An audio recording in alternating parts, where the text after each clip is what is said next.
புனித பிரான்சிஸ் சவேரியார் தன்னுடைய கல்லூரியில் அவர் ஒரு பேராசிரியராக பணி செய்யும் பொழுது, அவர் வகுப்பெடுத்து கொண்டிருக்கும் பொழுது இந்த ஒரு வசனத்தை அவர் கூறுகின்றார். என்ன வசனம்?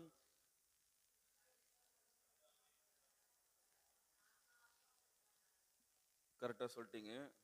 மனிதர் உலகம் முழுவதையும் ஆதாயமாக்கி கொண்டாலும் தம் வாழ்வையே இழப்பாரெனில் அவருக்கு கிடைக்கும் பயன் என்ன? இதை அவர் வகுப்பறையில் நடத்தி கொண்டிருக்கும் பொழுது அவருக்கு ஒரு ஸ்டூடெண்ட் இருந்தார். அந்த ஸ்டூடெண்டோட பெயர் என்ன? புனித இன்னாசியார் தான் அவருடைய ஸ்டூடெண்ட். இதை கேட்டவுடன் அதிலிருந்து மனம் மாறியவராக அவர் இப்பொழுது எவ்வளவு பெரிய ஒரு புனிதராக இருக்கிறார் என்பதை நாம் அறிகின்றோம். எனவே நாம் மனிதத்திலிருந்து புனிதத்திற்கு கடந்து செல்ல முயற்சி செய்ய வேண்டும். ஒரு பேராசிரியர் இவ்வாறு கூறுகின்றார்: முயற்சியின் முதல் படி இழப்பு. நாம் எப்பொழுது இழப்பதற்கு தயாராக இருக்கின்றோமோ அப்பொழுதுதான் நாம் முயற்சி செய்கின்றோம் என்று அர்த்தமாகின்றது. நாம் முயற்சி செய்யும் பொழுதுதான் நாம் மனிதத்திலிருந்து புனிதத்திற்கு கடந்து செல்கின்றோம். சபையுரையாளர் எடுத்து வாசிங்கம்மா. சபையுரையாளர் புத்தகம் அதிகாரம் 5 இறை வார்த்தை 15 எடுங்க, எடுத்து வாசிங்க. சபை உரையாளர் 5:15.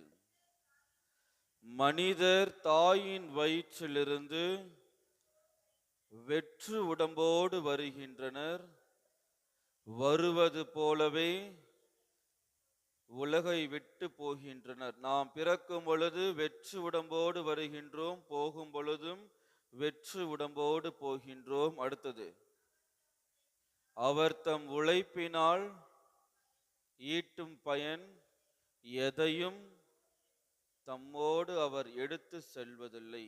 நாம் பிறக்கும் பொழுது எப்படி பிறந்தோமோ அதே போலதான் நாம் சாகும் பொழுது, நம்மை புதைக்கும் பொழுது நமக்கு போட்ட மாலையை கூட எடுத்துடுவாங்க.